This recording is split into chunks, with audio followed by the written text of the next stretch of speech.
ओम शांति। 21 नवंबर 2020 की साकार मुरली के मुख्य पॉइंट्स।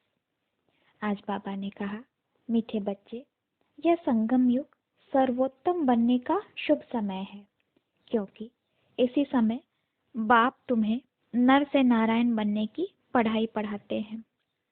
तो बाबा कह रहे हैं कि सबसे ऑस्पिशियस, बहुत ऊंच शुभ समय है यह संगम युग। यह सबसे कल्याणकारी युग है जब भगवान आते हैं इस धरा पर हम बच्चों से मिलने के लिए। यह ड्रामा का चक्र कैसे फिरता है यह कोई नहीं जानता। कलयुग, संगम युग, फिर होता है सतयुग।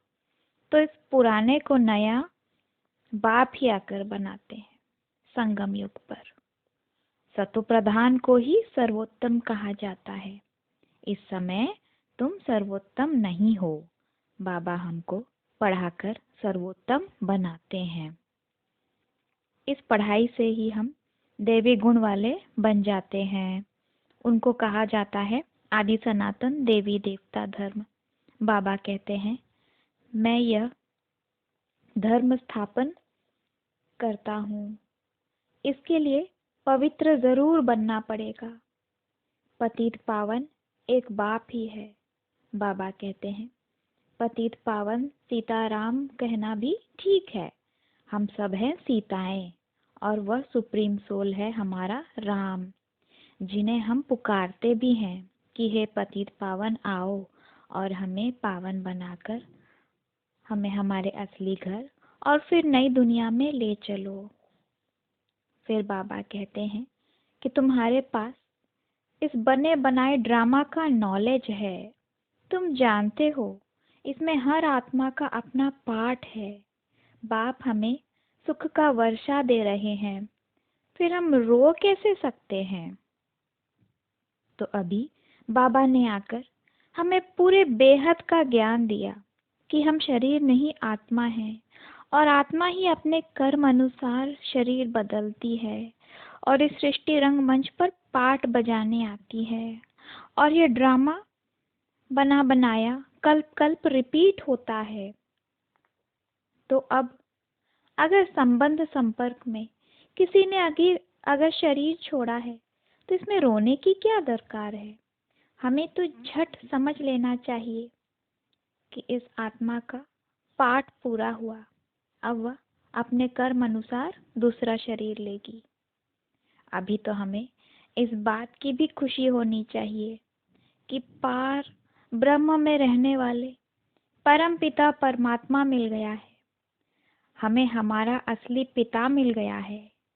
हमें हमारे असली धाम का पता मिल गया है। तो हमारे अंदर अपार खुशी होनी चाहिए। पाना था सो पा लिया, अब और क्या बाकी रहा। फिर आगे चलकर हम बाबा से वर्षा लेकर विश्व के मालिक बनते हैं, 21 पीढ़ी तक राज करते हैं। तो इन सब बातों के अंदर में गुप्त खुशी होनी चाहिए। अभी हम बच्चों को सबको यह समझाना है कि गीता का भगवान वह परम पिता परमात्मा है, न कि श्री कृष्ण।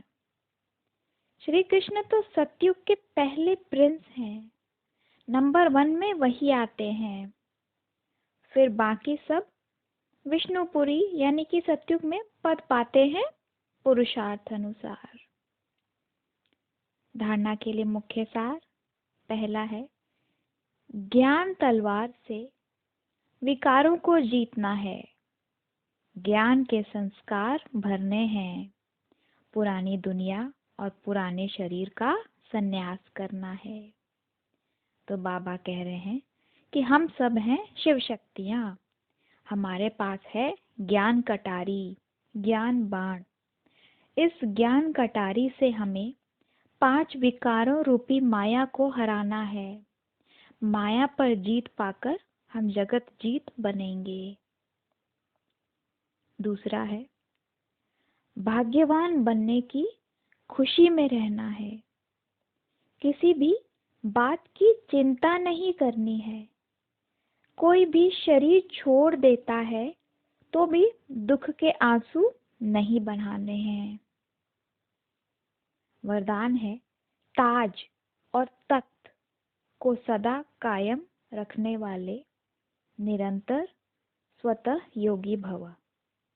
इसका स्पष्टीकरण है, अभी वर्तमान समय हम सभी ब्राह्मण बच्चों को विश्व कल्याण की जिम्मेवारी का ताज मिला है और बाबा के दिल का तख्त भी हम ब्राह्मण बच्चों को प्राप्त हुआ है। तो अभी का यह ताज और तख्त अनेक जन्मों के लिए ताज तख्त प्राप्त कराता है। जो आत्माएं निरंतर विश्व कल्याण की सेवा में लगी रहती हैं और जो हमेशा बाबा की दिल तख्त नशीन होती हैं, वह आपे ही योगी बन जाती हैं। उसे मेहनत करने की जरूरत नहीं पड़ती। बाबा से प्रेम का संबंध है, इसलिए स्वयं बाबा के दिल पर राज करते हैं। यहाँ याद की मेहनत छूट जाती है और ऐसी आत्माएं हमेशा विश्व कल्याण में लगी रहती हैं। स्लोगन है, प्लेन बुद्धि से प्लान को प्रैक्टिकल में लाओ तो सफलता समाई हुई है। तो स्थिर बुद्धि से की गई कोई भी सेवा हमें सफलता अवश्य प्राप्त कराएगी। अच्छा, ओम शांति।